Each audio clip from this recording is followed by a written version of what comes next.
Halo, jumpa lagi dengan saya, Ben Sohib.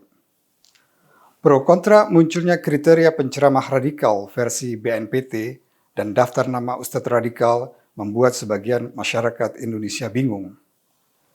Para Ustadz kondang yang namanya masuk dalam list yang entah dibuat oleh siapa itu, antara lain Abdul Somad, Ismail Yusanto, dan Felix Xiao, rame-rame menyangkalnya melalui penampilan mereka di televisi dan di kanal-kanal YouTube seperti di kanal Karni Ilyas dan Refli Harun. Dengan gayanya masing-masing, ada yang serius dan ada yang terlihat santai, seolah-olah ingin meremehkan daftar itu. Mereka berupaya membantah tuduhan soal keradikalan mereka. Dengan berbagai argumen, beberapa tokoh agama dan politik seperti Anwar Abbas, Amir Syah Tambunan dari MUI, Hilmi Firdaus dari PKS, Rocky Gerung dan Refli Harun juga ikut berupaya mematahkan keabsahan kriteria dan daftar nama tersebut. Salah satu cara yang mereka lakukan adalah membangun narasi bahwa ustadz-ustadz yang dimasukkan dalam kelompok penceramah radikal itu semuanya merupakan penentang pemerintah. Dengan kata lain, mereka menganggap bahwa ini hanyalah modus pemerintah untuk membungkam ustadz-ustadz yang beroposisi terhadap pemerintah. Faktanya, tidak setiap penceramah yang kritis kepada pemerintah otomatis akan digolongkan sebagai ustadz radikal, sepanjang mereka tidak menanamkan sikap anti pemerintah dengan membangun ketidakpercayaan atau distrust masyarakat terhadap pemerintah maupun negara melalui propaganda fitnah, adu domba, ajaran kebencian atau hate speech, dan sebaran hoax. Fakta lainnya, ustadz-ustadz yang pro pemerintah seperti Khalid Basalamah dan Riyad Bajre juga masuk dalam daftar itu. Jadi, titik tekannya bukan pada soal sikap anti atau pro pemerintah, tapi pada konten ceramahnya yang mengandung fitnah, adu domba, ujaran kebencian, dan hoax. Di sini saya tidak ingin membahas daftar nama ustadz radikal itu, karena selain tak jelas siapa yang menyusun dan mengedarkannya, juga karena yang lebih penting adalah kriterianya. Dengan indikator, kita bisa mengetahui seseorang penceramah layak digolongkan sebagai radikal atau tidak. Dengan demikian, pada dasarnya radikalisme bisa datang dari paham politik dan keagamaan yang manapun, sekuler, nasionalis, komunis, konservatif, liberal, Islam, Kristen, dan lain-lain, Wahabi, Sunni, Syiah, dan lain-lain. Asalkan ia memenuhi unsur-unsur fitnah, adu domba, ujaran kebencian, dan hoax. Dalam konteks Indonesia Mutakhir, kriteria lainnya adalah ia menyebarkan ajaran yang anti-Pancasila, yang ingin mengganti identitas dan sistem negara yang berdasarkan Pancasila menjadi sistem khilafah transnasional. Nah, apakah Julianto Ismail, Felix Xiao, dan Abdul Somad pernah mengajarkan dan menunjukkan dukungannya pada ideologi yang diusung oleh HTI yang sekarang menjadi ormas terlarang itu? Jika iya, maka mereka tergolong penceramah radikal. Lalu bagaimana dengan Khalid Basalamah?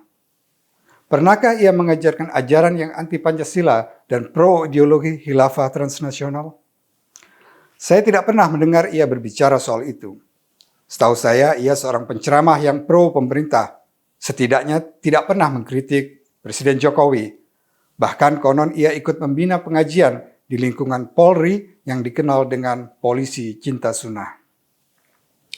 Apakah dengan demikian ia bukan seorang penceramah radikal? Tunggu dulu. Kita cocokkan dulu dengan kriteria-kriteria selanjutnya. Selain memiliki pandangan anti budaya ataupun kearifan lokal, sebagaimana yang disusun dalam kriteria versi BNPT itu, indikator selanjutnya adalah mengajarkan paham takfiri. Takfiri adalah sikap beragama yang tidak bisa menerima dan menghargai keragaman, menganggap agama atau mazhab lain sebagai sesat dan membahayakan, harus dijauhi, bahkan dimusuhi. Takfiri adalah pandangan dan sikap intoleran terhadap agama dan mazhab lain. Intinya mereka mengajarkan kebencian dan permusuhan kepada agama atau mazhab yang mereka anggap berseberangan dengan mereka, baik dengan cara mengolok-olok simbol maupun dengan mengatakan hal-hal yang buruk terhadap agama atau mazhab lain itu. mereka menista agama dan mazhab lain. Apakah Abdul Somad pernah mengatakan bahwa ada jin kafir di dalam salib dan melucu di hadapan jamaahnya seolah-olah ia lupa ke sebelah mana kepala patung salib itu terkulai? Apakah Khalid Basalamah pernah berceramah panjang lebar soal mazhab lain, dalam hal ini Syiah, dan berusaha meyakinkan jamaahnya bahwa mazhab itu sangat buruk, sesat, kejam, dan pembantai? Jika pernah, maka berarti kedua ustadz kondang itu berpaham takfiri. Jadi, tidak seperti yang dikatakan oleh Anwar Abbas di sebuah acara debat di televisi beberapa waktu lalu, bahwa takfiri adalah sesuatu yang biasa dan tidak bermasalah, yang ia ilustrasikan dengan dialognya dengan almarhum pendeta Victor Tanja, di mana sang pendeta tidak marah dipanggil kafir, dan sebaliknya Anwar Abbas tak keberatan dianggap sebagai domba sesat. Takfiri yang dimaksud oleh BNPT adalah paham yang mengajarkan kebencian dan permusuhan kepada agama dan mazhab lain. Saya heran seorang Anwar Abbas tidak memahami terma ini. Padahal paham takfiri inilah yang menjadi salah satu penyebab terjadinya konflik berdarah di Suriah.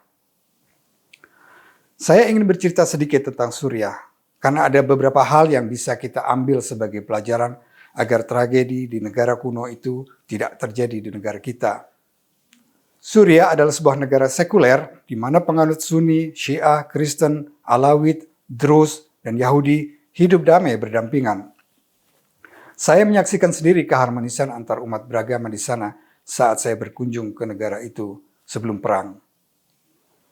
Pada 2011, di tengah-tengah merekahnya Arab Spring, sebagian rakyat Suriah melakukan aksi unjuk rasa menginginkan perubahan kepemimpinan. Mereka mendambakan Suriah yang demokratis. Bagaimanapun, Bashar Assad memperoleh kursi kepresidenan dari ayahnya, yaitu Hafez Assad yang berkuasa sejak 1971. Sebagaimana yang dilakukan oleh rezim-rezim otoriter, aksi unjuk rasa itu dihadapi dengan tangan besi. Kejadian itu dimanfaatkan oleh kelompok Islamis Ikhwanul Muslimin untuk memicu terjadinya pemberontakan bersenjata menggulingkan Bashar Assad agar mereka bisa merealisasikan cita-cita lama mereka, yaitu mendirikan negara Islam di Suriah.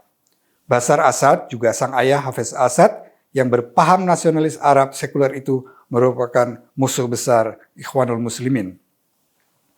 Pemberontakan ini didukung oleh Presiden Turki Erdogan yang juga berasal dari Ikhwanul Muslimin. Kemudian pemberontakan itu menyeret sekian banyak negara asing lain dengan agendanya masing-masing. Iran dan Rusia membela pemerintah Suriah, sementara Amerika Serikat, Israel, dan Arab Saudi mendukung pemberontak. Dari situ kita bisa melihat bahwa konflik Suriah adalah konflik politik dan konflik perebutan pengaruh antara negara-negara yang bersaing. Tetapi karena kemudian dibangun narasi perang agama dan sektarian, bahwa yang terjadi di Suriah adalah perang antar mazhab, yaitu Bashar Assad adalah rezim Syiah yang sedang membantai umat Muslim Sunni, padahal rezim Assad adalah sekuler, dan selama puluhan tahun kekuasaan mereka tidak pernah terdengar ada yang mengatakan bahwa mereka Syiah. Maka konflik menjadi melebar kemana-mana. Demo-demo anti-Assad dan aksi-aksi Save Suriah terjadi di mana-mana. Di Indonesia, kita ingat aksi cepat tanggap ACT, HTI, Bakhtiar Nasir, dan lain-lain giat menggalang dana untuk Suriah sembari mengutuk Bashar Assad dan mengibarkan bendera pemberontak. Narasi sektarian itu segera menarik ratusan ribu kombatan radikal dari seluruh dunia, termasuk dari Indonesia, untuk berperang melawan Bashar Assad. Segera saja Suriah menjadi tempat berkumpulnya teroris global. Organisasi teroris ISIS, Jabhat Nusra, dan lain-lain lahir di sini dan mengundang kedatangan para kaum radikal dari seluruh dunia untuk datang, bahkan berhijrah bersama keluarga ke sana, berperang melawan tentara pemerintah Suriah yang digambarkan sebagai Syiah. Maka dunia menyaksikan pembantaian dan kekejaman-kekejaman di luar akal yang dilakukan oleh para pemberontak yang diperkuat oleh kombatan internasional, baik terhadap tentara pemerintah Suriah yang mayoritas Sunni, terhadap ulama-ulama Sunni yang menolak untuk ikut memusuhi Bashar Assad, maupun terhadap kelompok-kelompok minoritas Kristen, Syiah, Druze, Yazidi, dan lain-lain. Sampai di sini saya ingin mengatakan bagaimana politisasi agama dan paham takfiri di Suriah itu telah menciptakan bencana kemanusiaan yang mengerikan. konflik politik disulap menjadi seolah-olah sebagai konflik agama. Dan selain di Suriah, yang serupa itu juga terjadi di banyak tempat lainnya. Semua dimulai dengan olok-olok dan ujaran kebencian terhadap agama dan mazhab lain. Lalu dilanjutkan dengan politisasi agama, adu domba antara Islam Kristen, Hindu Islam, Kristen Hindu, Buddha Islam, Katolik Protestan, Sunni Syiah, dan lain sebagainya. Penceramah-penceramah kondang di Suriah yang mengobarkan kebencian dan permusuhan kepada agama dan mazhab lain itu sesungguhnya menjadi penyulut perang dan terorisme yang meluluh lantakkan negara mereka. Kita tak ingin itu terjadi di Indonesia. Dan kriteria penceramah radikal versi BNPT itu tentu disusun berdasarkan pengamatan, data, dan fakta di lapangan, dan atas masukan dari tim ahli BNPT yang kompeten di bidangnya, yang dipimpin oleh Habib Lutfi bin Yahya. Kriteria sudah disampaikan, selanjutnya terserah Anda. Sekian, terima kasih, sampai jumpa lagi.